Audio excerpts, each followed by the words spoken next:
Okay, well, hello everyone. Gosse and I will present you with some challenges and possible solutions with regards to reference-aware frame annotations. Next one. So our research is part of the Dutch FrameNet project, and the aims, among others, of the Dutch FrameNet project are to analyze the same situations of real-world events by different texts, the framing of them. So how is the same situation in the real world framed in different texts? We also want to perform a pragmatic analysis of any observed frame and variation. And with that, we also want to develop a FrameNet for Dutch and automatic parsing systems. So that's those are the main aims for the project. Yeah. So here are some phases of the project, including Gosse and me.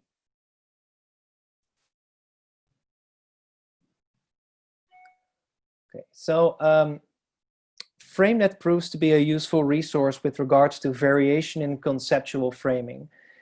Here we have a classic example of two sentences where the predicates each evoke a subframe, which is a different perspective on the superframe commercial transaction.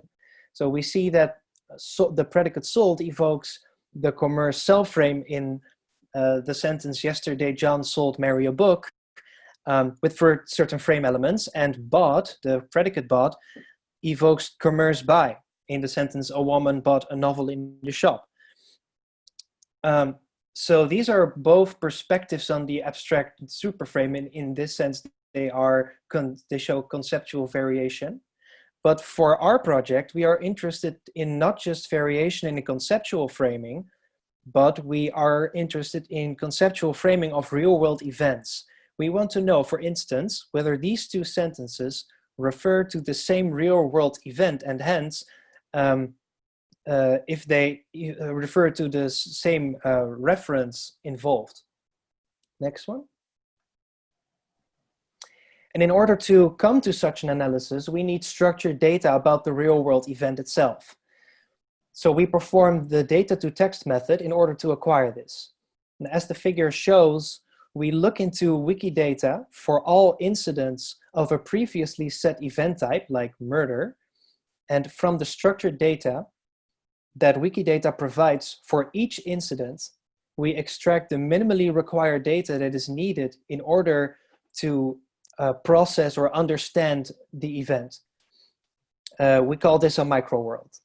And Wikidata also provides reference texts. Those reference texts are automatically by us then frame annotated by the use of Open Sesame.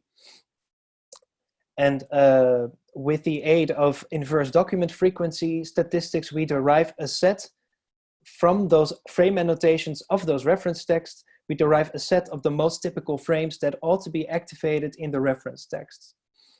In the figure, this is called the bag of frames. Nowadays we call them the typical frames, and this set of typical frames becomes part of the micro world, and this guides the annotator. So we have our micro world with structured data about the real world event, and we have the typical frames that ought to be activated in the reference text. Next. To sum up the results of utilizing this method, it provides us with a set of event instances. So for the event type murder, we will get the instance of the murder of JFK or the murder of Lincoln, and so forth. And for each event instance, we get a corpus of reference texts. So for the murder of JFK, we would have the Wikipedia page, different newspaper sources, etc.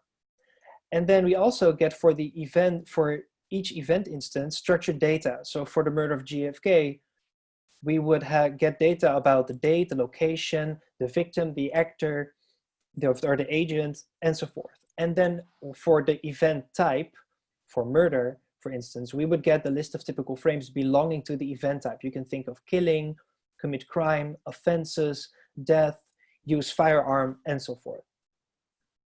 Next. So with this structured data, this information that we now have, now we can perform referential, co-referential annotations, and we can observe referential framing.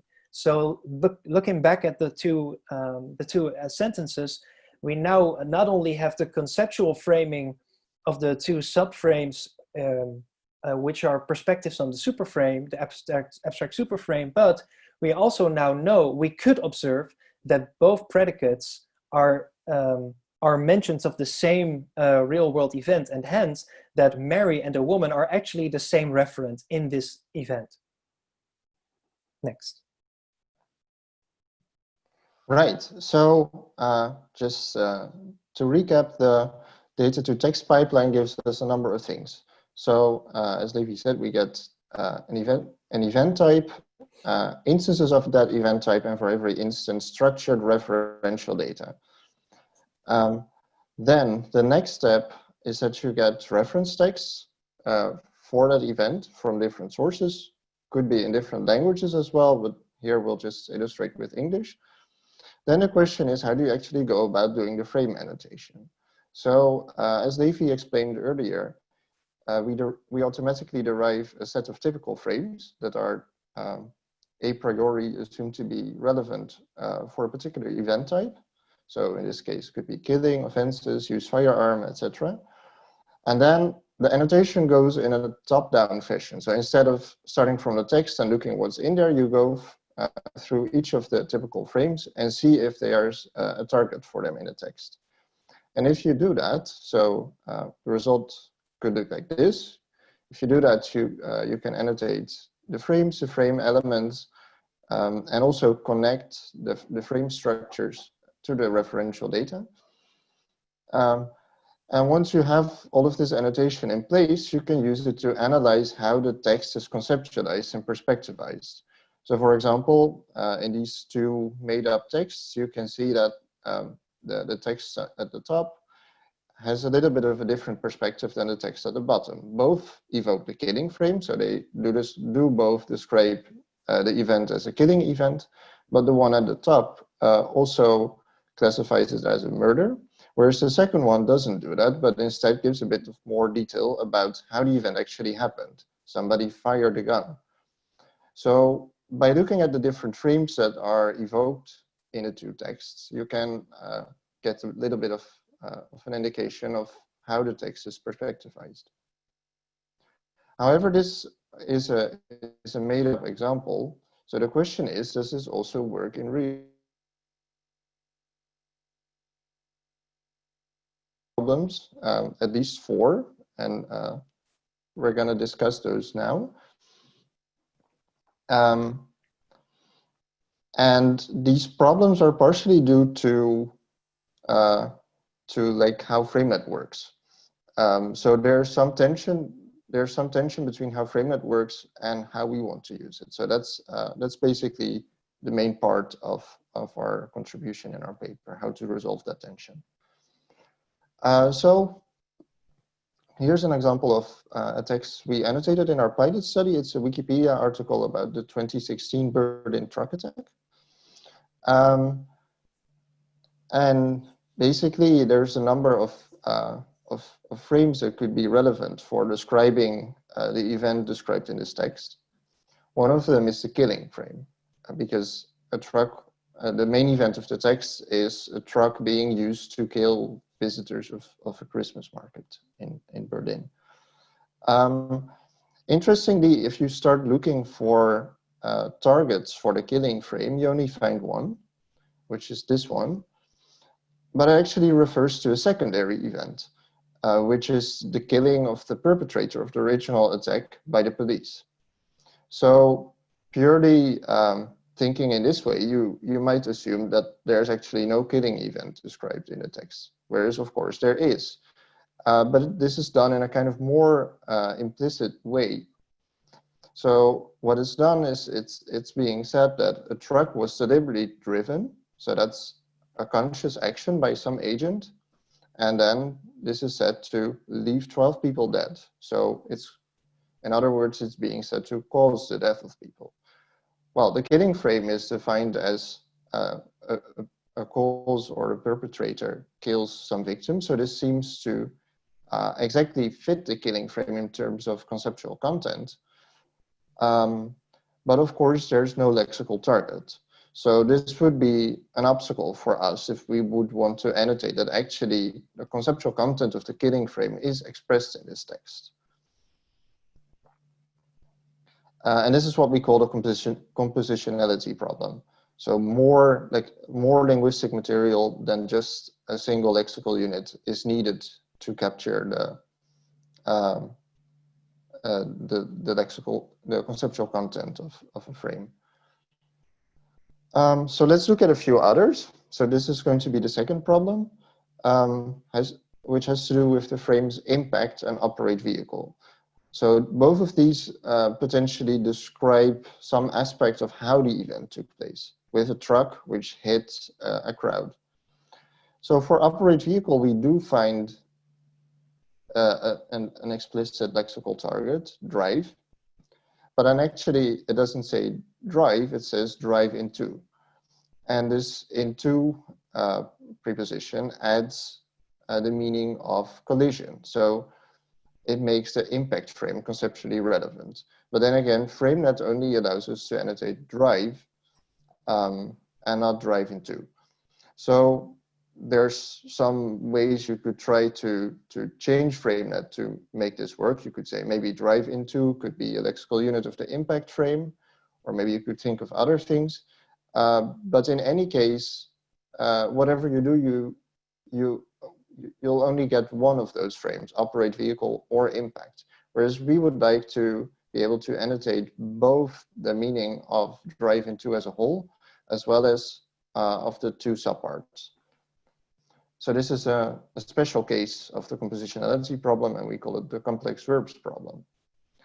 Now, since we're working on Dutch specifically, this problem is even more relevant because Dutch has a lot of kind of complex verbs, maybe even more complex than the ones in English. So this is a translation of the same Wikipedia article. And here we basically find the same construction as in the English one. So instead of drove into the Christmas market, it says een vrachtwagen reed op het publiek in, drove on the public in, very literally translated. And basically this construction, reed, op, in, also expresses driving, directionality, impact, and also seems to imply intentionality somehow. So this is just kind of to show that you find the same kind of problems in Dutch, and it's even a bit more complex than it is in English. Then the third problem has to do, at least in this text, with two other frames, hostile encounter and use firearm. Both of these describe some aspect of a side event that's happened in the text, namely the killing of the perpetrator of the original attack by the police. So we find the lexical unit shootout, which is listed under the hostile encounter frame. But we think its lexical content also implies shooting, which means that if we originally would have thought the use firearm frame might be relevant for this text, we would want to annotate that actually here it is relevant, even though this is not possible under current FrameNet annotation standards, because a single lexical unit is only supposed to evoke one frame. This is what we call the frame overlap problem. Finally, this might seem a trivial problem, but actually when you do annotation in the way that we would like to do it, it's a major issue. This has to do with the incompleteness of FrameNet. So a final frame that we think is relevant for the text that we're annotating is commit crime. or committing crime, actually, I think it is. And a potential target for this would be perpetrator, which, however, is not listed under FrameNet, even though a closely related word, perpetrate, is. So this is a gap in FrameNet, but we would like to find a way to still annotate these kind of targets without having to try to modify FrameNet on the fly.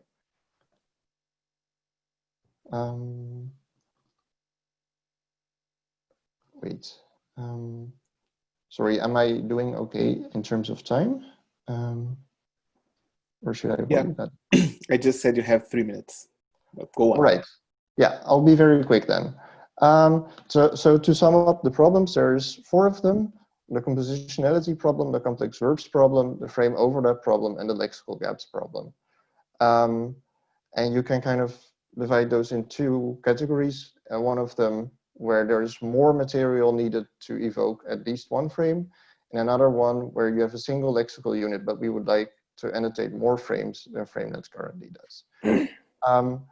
Basically, the solution that we propose is adding an extra invert frames layer, which allows us to annotate a mapping between any number of linguistic material, any amount of linguistic material, and any number of potentially relevant frames.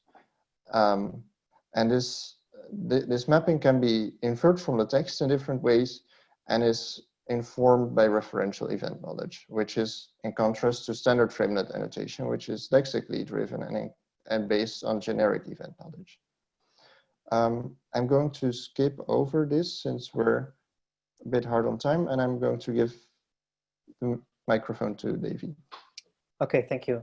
So with the output of the inferred frame layer, let us see what we can do with that. So we divide the output of the inferred frame layer, or we categorize them in conventional or situational. And for both, we're going to see what we can do with it. So for conventional inference, we ask ourselves, how can we use the results of this inferred frame layer to enrich the FrameNet database? Next. Okay, so a hypothetical example is the perpetrator. So if people frequently annotate the noun perpetrator as activating the offenses frame, then this implies a conceptual match. But does it fit the frame? Because currently, because we would want to add them to the lexical inventory, but offenses, lexical units are murder, robbery, so they're of a different type. So we could better look for better fit using frame-to-frame relations.